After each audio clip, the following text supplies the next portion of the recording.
dalka waa inaa xoraysaan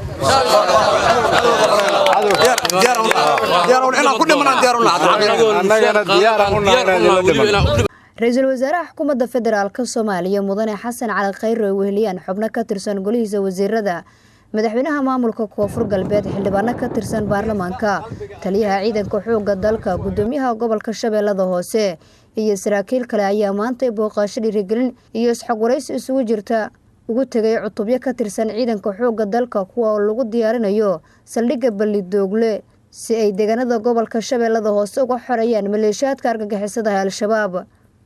ujeedada booqashada ra-iisul wasaaraha xukuumadda federaalka Soomaaliya ugu tagay ciidamada ayaa ahayd sidii wax badan ugu ogaan lahaa xaaladda ciidamada iyo qaabka ay ugu diyaar garoobeen howlgalka ballaaran ee la doonayo in gobolka Shabeellada Hoose looga xoreeyo maleeshiyaadka argagixisada Al-Shabaab isla markaana moraalka ugu dhisi lahaa oo u dareensiin lahaa inay mas'uuliyiinta dawladdu garab taagan yihiin ciidanka geesiyaasha ee dalka ra-iisul wasaaraha xukuumadda federaalka Soomaaliya mudane Xasan Cali Khayre ayaa mid ciidamada uga xog wareysanayay talooyinka iyo tabashooyinka ay u hayaan dawladda iyo sida ugu diyaar garoobeen inay u geeriyoodaan wadankooda isla markaana ay taariikh wanaagsan ugu sameeyaan difaaca iyo qarannimada wadankeena abaanduulaha ciidanka xoogga dalka iyo taliyaha ciidanka militariga qaranka ayaa ra-iisul wasaaraha warbixin ka siiyay qaabka loo diyaariyay ciidamadan la doonayo in Al-Shabaab looga xoreeyo deegaanada gobolka Shabeellada Hoose ay argagixisadu uga sugan yihiin mudane ra-iisul wasaare waxaan jeclahay inaan ku soo dhaweeyo taliyaha xoogga dalka Soomaaliyeed sharciga laga soo saaraya ninka qori wax ku dhaho waa burxad hubaysan dawladda waxaan ka rabnaa go'aan inay ka soo saarto burxadka hubaysan sharci loo cuskado oo meeshiisa lagu toogto madaxweynaha maamulka Koonfur Galbeed Shariif Xasan Sheekh Aadan ayaa xusay in maamulkiisu gacan weyn ku siin doono ciidanka qaranka siday uga guuleysan lahaayeen cadawga argagixisada Al-Shabaab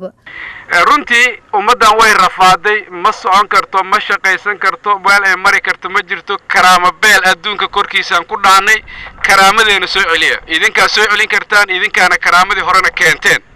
ra-iisul wasaaraha xukuumadda federaalka Soomaaliya mudane Xasan Cali Khayre oo hadal aad u dheer u jeediyay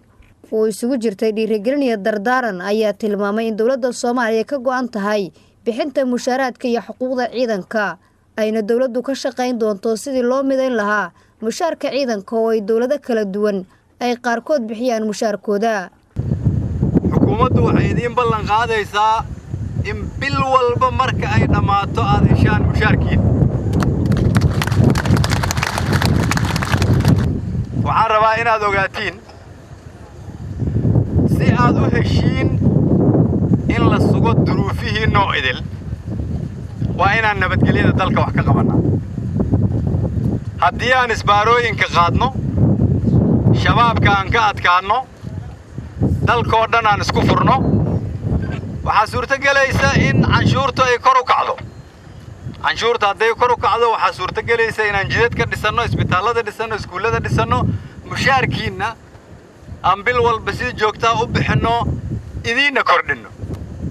ra-iisul wasaaraha xukuumadda federaalka Soomaaliya ayaa kormeero kala duwan ku sameeyay goobaha ay seexdaan ciidanku iyo goobaha ay u yaalaan isgaarsiintu wuxuuna intaa kadib kulan muhiim ah la qaatay saraakiisha xoogga dalka ee gobolka iyo kuwa qaranka isagoo kula dardaarmay inay ilaaliyaan ciidanku xuquuqda shacabka Soomaaliyeed isla markaana ay deegaanada ka xoreeyaan argagixisada Al-Shabaab iyo kuwa isbaarooyinka u yaalaan wadooyinka qaarkood ee gobolka ra-iisul wasaaraha xukuumadda federaalka Soomaaliya mudane Xasan Cali Khayre oo waraysi kooban warbaahinta qaranka ku siiyay xarunta Balidoogle ayaa xusay shacabka Soomaaliyeed looga baahan yahay inay bixiyaan mushaarka ciidanka qalabka sida si ay dalkeena u gaaro horumar wanaagsan